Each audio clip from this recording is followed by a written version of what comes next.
E aí, pessoal, tudo bom? Hoje a gente vai gravar um vídeo um pouco mais curto, porque o período também é um período bem pequeno. Nós vamos falar um pouco para vocês sobre o período pombalino no Brasil. Esse período vai de 1750 a 1777.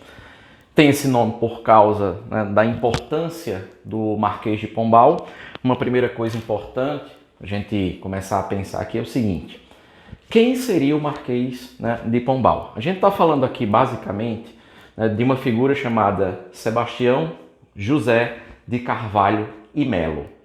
Esse homem foi convidado pelo rei Dom José I de Portugal para ser o primeiro-ministro do reino português. E o Marquês de Pombal, como assim era chamado, ele tinha uma característica, vamos dizer assim, bem peculiar, meio controversa inclusive, mas muito peculiar.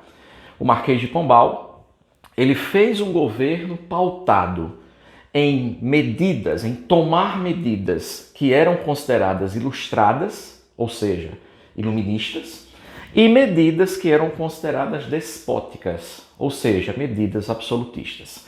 Uma primeira questão importante para a gente.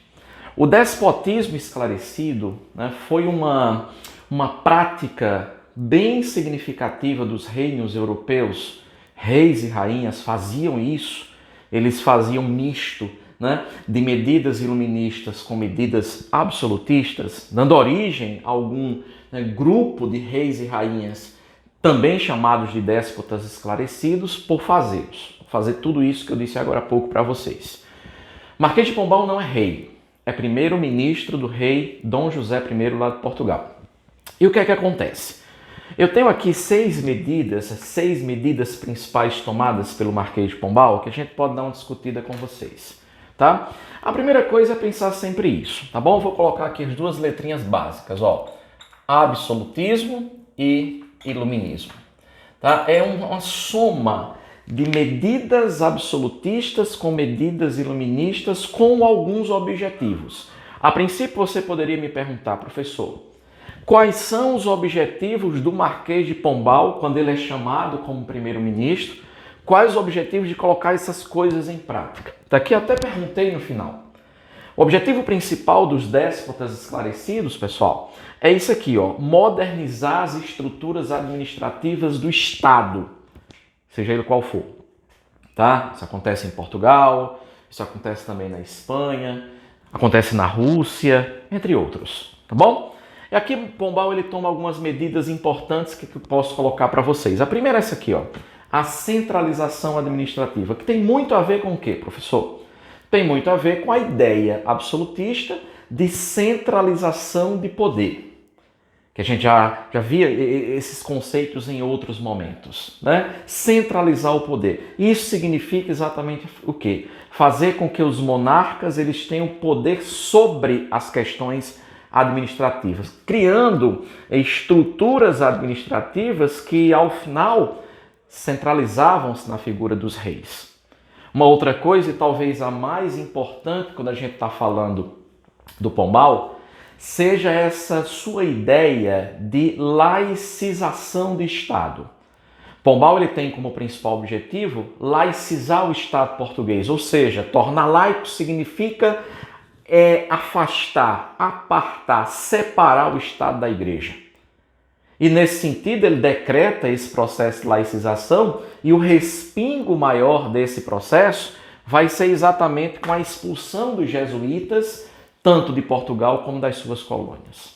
A primeira pergunta que o aluno pode fazer é a seguinte: professor, e por que expulsar os jesuítas nesse contexto? Lembrem-se, os jesuítas, quando foram criados com o principal objetivo, que era o ensino, a educação. Tá? Então, as escolas, né, os liceus, as instituições de educação nesse momento eram todas monopolizadas pelos jesuítas, que ensinavam a partir de um parâmetro, que seria o parâmetro da fé. E aí, quando Pombal decreta a necessidade, né, de uma laicização do ensino, a primeira coisa que vai acontecer é a expulsão dos jesuítas, como disse para vocês. E automaticamente, ó, a criação de um imposto, chamado de subsídio literário, que tinha como principal objetivo pagar aqueles profissionais da área da educação, que agora não seria mais uma educação voltada pela fé, ou para a fé, mas seria uma educação voltada para o racionalismo, para a razão, entre outras coisas. Outra coisa aqui, ó, a proibição da escravidão indígena, a partir de 1759 mais ou menos, vai ser decretada, né, o fim da escravização indígena, cabendo agora aos índios serem, de certa forma, disciplinados, ordenados pelas leis europeias, né, pelas leis portuguesas. Aqui tem um dado bem interessante, que é a criação das companhias de comércio. Professor, o que seria essa criação de companhia de comércio? Lembrem-se, no princípio, quando a gente trabalha com a parte de colonização, vocês vão ver que o pacto colonial é uma prática que Portugal coloca aqui no Brasil. E eu dizia o seguinte, a gente sempre fala o seguinte, que quando fala-se em pacto colonial, a gente está falando de colônia e metrópole que passam a ter uma relação comercial, não é? E uma das características principais dessa relação é aquilo que a gente chama de exclusivismo colonial. Ou seja, a colônia só pode ter relações comerciais com a sua própria metrópole. O que é que acontece aqui? O Pombal cria algumas companhias de comércio, certo? Por exemplo, a Companhia de Comércio da Paraíba e Pernambuco. E ele vai dizer o quê? Que todo o comércio feito entre Portugal e Espanha nesse momento, ele só poderá ser feito através dessas companhias de comércio que são estatais, ou seja, ó, centralizando nas mãos do Estado as questões econômicas. E para finalizar, uma outra medida aqui, que é essa, ó, o maior controle das atividades mineradoras. Interessante citar, né, e eu vou até colocar aqui para você lembrar, ó, que em 1750, quando o Marquês de Pombal assume o governo como primeiro-ministro do rei Dom José I, tem um dado interessante aqui, pessoal, que é o quê? 1750 é quando começa todo o processo de crise da atividade mineradora. Lembrem-se, a atividade mineradora vai começar logo no início do século XVIII, certo? Em 1702, por exemplo, a gente já tem lá na região das Minas a criação, por exemplo, da Intendência das Minas. Então já estava acontecendo o movimento. Aqui, em 1750, você já tem as primeiras notícias da escassez do ouro. E aí o Pombal, ó, maior controle das atividades mineradoras, isso significava exatamente o quê, professor? Que ele criou novos impostos. Quando se percebe que o ouro está ficando escasso, cria-se novos impostos, portanto. E um deles, é bom a gente lembrar, derrama. A cobrança atrasada, ou violenta dos impostos atrasados. Ó, cobrança violenta dos impostos atrasados. E aí a derrama, inclusive, vai ser pauta para determinadas revoltas, não somente ela, mas é pauta para a Inconfidência Mineira, por exemplo.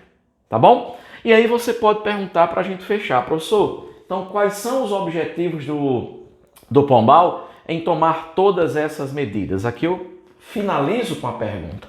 Os objetivos estão exatamente nessa ideia, ó, de modernização das estruturas administrativas. Portugal precisava ser mais moderno. E além disso, essa tentativa serviria para quê? Para diminuir a dependência econômica portuguesa em relação a outras nações. Então, essa é a principal característica, essas são as principais questões que são desenvolvidas pelo Marquês de Pombal. Tá bom? Até mais, pessoal. Até a próxima. Até o próximo episódio.